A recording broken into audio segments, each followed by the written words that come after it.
année, encore une réussite. On a accueilli entre 700 et 800 personnes sur toutes les journées. Donc on a pu découvrir à la fois des paysages de montagne et aussi des paysages de plaine et aussi, comme aujourd'hui sur le lac Léman, une vue imprenable. On a marché et c'était bien. On s'est arrêté et on a eu quelques petites explications sur la nature et les pierres qui tombaient et les arbres et les retours. Et les ardoises.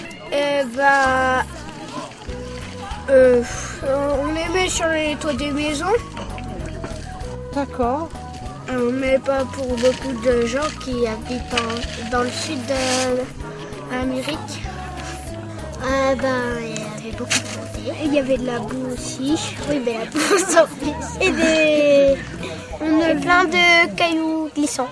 Les gens ici sont très intéressés sur tous les sujets, donc que ce soit par exemple la gestion de l'environnement, tout le patrimoine culturel. C'est vraiment très varié. Les gens veulent tout voir en fait. Par exemple cet après-midi on va visiter une pêcherie. C'est vraiment très varié. Ça touche la vie quotidienne, l'environnement, la culture, la géologie bien sûr. Avec cet outil qu'on appelle une tarière, j'ai montré aux gens ce qu'on avait dans le sol, notamment la présence d'argile qu'ils ont pu toucher, qu'on a pu manipuler. Et en fait, cette présence d'argile a un fort impact sur la croissance des arbres car ça limite la croissance des arbres. En hiver, on a énormément d'eau, donc les sols sont gorgés d'eau, les arbres ont du mal à se développer.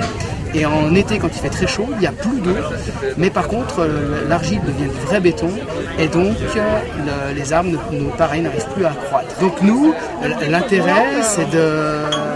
Comme on sait qu'il y a ça dans le sol, il faut qu'on le prenne en compte dans notre gestion, et on sait très bien qu'on aura des forêts qui ont un très faible potentiel, et donc si on arrive déjà à sortir, à produire un petit peu de chêne et puis un petit peu de charme, ce sera très bien. Là, on est dans des terres qui sont assez peu favorables à la forêt. Nous qui sommes de la région, c'est une très bonne occasion de découvrir. Et je crois que chaque année maintenant on va prendre le rythme et avec les enfants que vous avez découvert tout à l'heure, on va chaque année se faire un petit point.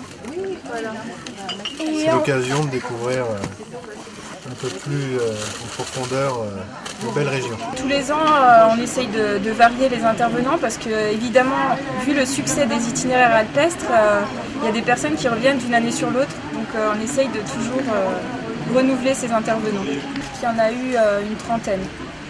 Sans compter les accompagnateurs, 40-50 accompagnateurs sur les itinéraires. D'acheter un Voilà. Bernard. Nous sommes ici en alpage à Mornette et ce chalet d'alpage appartient aux ancêtres de mon mari. J'ai passé toute mon enfance à Nyon dans un chalet d'alpage à garder les vaches. Depuis le mois de juin jusqu'au mois de septembre, j'étais avec les vaches et où mes parents faisaient, mon père était bûcheron et maman, avec les vaches, faisait le beurre, la tome et tout ça.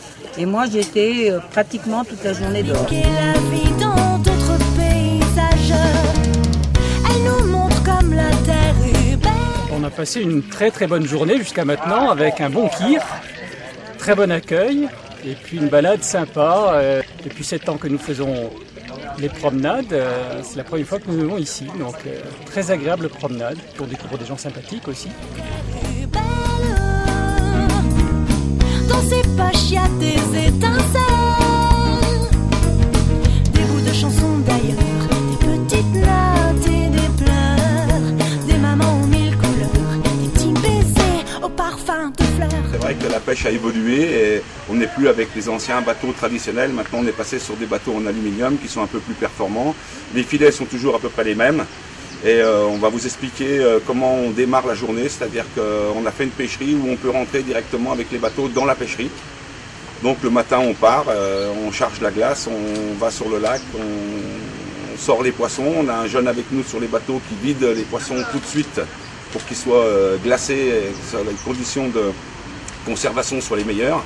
Après on rentre à la pêcherie, les 3/4 du temps on écaille, on écaille les poissons, je veux dire. Et après, on passe dans le laboratoire derrière, qui est aux normes européennes. On est dans des sols laboratoire aux normes européennes qui a l'agrément pour le frais et le surgelé. Et on a mis au point des machines avec un ingénieur suisse pour faire les filets de ferrat. Et même maintenant, on a mis au point une machine pour désarrêter les poissons. C'est la première fois que je viens faire les itinéraires alpestres dans le Chablais. J'avais entendu parler de ça par des amis qui sont avec moi là-bas à Bernex, parce que je suis de Bernex. Et je trouve ça très intéressant, à la fois très agréable par l'accueil, la rencontre des personnes que l'on peut voir, à la fois avec les guides et puis avec les autres promeneurs, mais en plus très intéressant par les différentes animations, par les différentes interventions qui nous permettent de mieux, enfin pour moi qui ne suis pas de la région, qui viens ici en vacances, qui me permet de mieux comprendre où je suis, de savoir où je marche, sur quoi je marche, qu'est-ce qui se passe, quelle est la vie de ce pays, comment son histoire s'est développée et comment progressivement je peux comprendre ce que je vois, ce qui se passe aux alentours.